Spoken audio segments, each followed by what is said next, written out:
Okay, good morning. I don't know what my intention is, so I made episode 55, which I will give out by request for multiple reasons. So here's episode 56, and I don't know. They know what I need to hear. They know what I need to hear.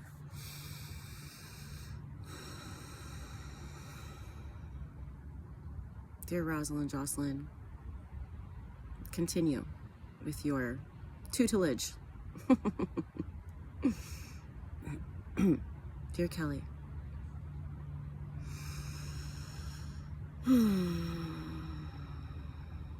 we often like to comment on what's going on within you when we first channel, and right now you feel clear.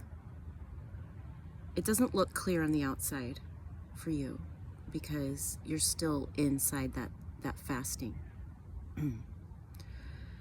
But you've done a lot of work, and the evidence of that has been withheld from you so that you would keep going deeper and deeper and deeper. But at the same time, you've definitely seen miracles and progress and accomplishments along the way. And there was intention behind all of that. It was so that you would continue to train in these ways, so that you wouldn't fall back into 3D habits before you really cleared them. So the path isn't linear, okay? It's not linear. It's a spiral, okay? So as you move up the spiral, you're gonna revisit old things that you had to overcome. And when you revisit them, you see how far you've come. You reuse the tools that got you beyond that challenge in the first place. You recognize that emotion and you decide again what your response to it will be. And since you know the solution to it because you overcame it once, then you choose it again. And just like you need 3 confirmations to know if what you're hearing is accurate for you, we want confirmation from you to know that you're really beyond that lesson. So you take steps back sometimes into old patterns, but as you sit with it with your higher wisdom, and in doing so you remember the tools that helped you resolve it before, you resolve it faster, you resolve it with more consciousness, more confidence, and you see your progress. You see how far you've come. So you've gone through a lot of that too. But as you're releasing your ego still wants to define that as you've not healed. You've not gotten anywhere because you're sliding back into these old patterns.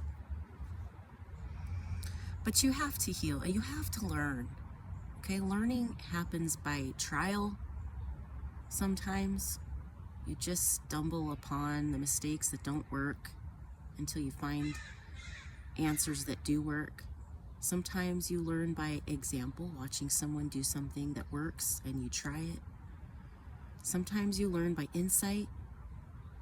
You know, sometimes you learn by epiphany. There are lots of ways of learning, but you know, a lot of the time it's going to be trial. It's going to be just screwing up until you figure out what's not screwing up anymore. So, you have accomplished a lot. You've come a long ways, and you can feel it. That's what we were saying in the beginning of this. When we scan your body, we can feel how much density you've released. You know, the trees of Dog Mountain saw that you were still carrying a lot of density. And you're like, what? I'm channeling in a forest. I'm 1,000 feet above river level. How can I have density up here? It's deep. It's deep wounds. But you've cracked those. Those aren't quite cleared yet, but you've cracked them, which is the hard part. You've faced them and you've cracked them. But now it's like you're home, you know? So it doesn't look that different. There's so much familiarity to it that you can't really decipher the changes that are happening. But there are clues, right? Your boys love you so much, and they're not shy about saying it. They're not shy about telling you how much they want your attention. They tell you these things. You don't know what it's like in other homes. You don't know, but your kids are going to be okay. Their hearts are still open. They trust you. They love you. They're struggling. Your kids are struggling right now, but you're doing your best, and that's all you can be asked to do is your best. The struggles really are here to teach. They're not here as measures of success. They're here to teach. So you've been concerned with the physical expression of your life and how that looks successful or not, and how that's a gauge of your success and all this, but it's not. All of the lessons are here to teach you. And as you learn those lessons definitively, you go back and you go through them again and again, and you finally feel sure that that's the decision you want to heal from. Your decision is to heal from that and not to re-engage with it. Once you've really decided to heal from it, it will pass, it will fade, it will move on, and you'll see the healing in the 3D. Okay, but the journey is one of surety, okay? It's free will. We just want you to be sure this is what you want before you're done with it. So, you want some advice for today. You want some insight into your day. We've been giving you words of the day to consider.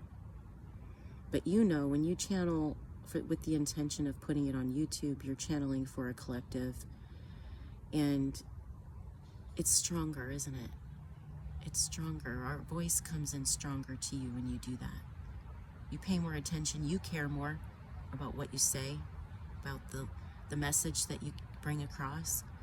And you know it's going to be stronger. And that's why you want to record all the time, because you just want it to go deep. You want the message to go deep. So, okay, they're saying poverty. Okay, give me a little message with that. I have been surprised by the words that they've given me. Poverty. Well, we really want you to be solid with your gratitude. So we want you to consider what poverty is. You know, as you go about your day today, reflect on poverty. What is true poverty? Okay. Is it financial? Is it emotional? You don't live on the streets, right? You have a house. And the Muslims do this. The Muslims, when they fast, it's also part of their, practice to give to the poor during Ramadan, to share. When you visited Tunisia as a visitor in their house, they treated you like a god. They gave you the best food. They gave you the best treats, as much as you want. What would you like us to make for dinner? Please sit here. What can we bring you? No, don't do anything. Just sit. We don't want you to work. It was shocking. It was shocking. But that's the spirit that has been cultivated over the millennia of the Islamic faith. Okay? We don't want to say religion.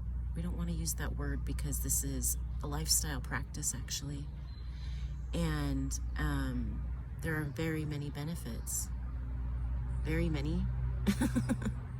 There are many benefits to those ways. You know, Muhammad was a cousin to Jesus, okay? And Jesus knew Buddha, okay? They all knew each other. They all knew each other, and they all want to share their wisdom, but things have been manipulated. So we want to go back to the essence of the teachings that we were trying to impart on you over the years that got skewed, that got manipulated, where you got distracted into religious wars. That wasn't the point. That wasn't the point. Look beyond that. Don't engage with those wars. Those are fights among karmic relationships. Okay. If you can help someone who's wounded, that's within your realm of influence, your sphere of influence, if you can help someone who needs help, go for it. But don't bog down your mind and your resources with these international problems that you don't have control over. You can pray for it, send prayers, absolutely, of course. So our point is that during Ramadan, it's the practice to fast. Religion or not, fasting teaches you, okay? And these concepts can teach you how to be more aligned with what is holy, to consider cleaning your body, as challenging yourself to go with less. Excellent. Minimalism. Yes, absolutely. Fasting, minimalism. These are consistent practices that are beneficial to your soul because you're going to get rid of the clutter that way. Okay? So we want you to consider poverty today, and not in a judgment way, not in a forced gratitude way. Just sit with it. What insights come up as you ponder that word? You might just discover how abundant you already are. Okay, America, you have abundance, but you're not using it right. You're listening to the wrong authorities tell you where to put that abundance. Okay? That's our message. Sending blessings onto your day. And so it is.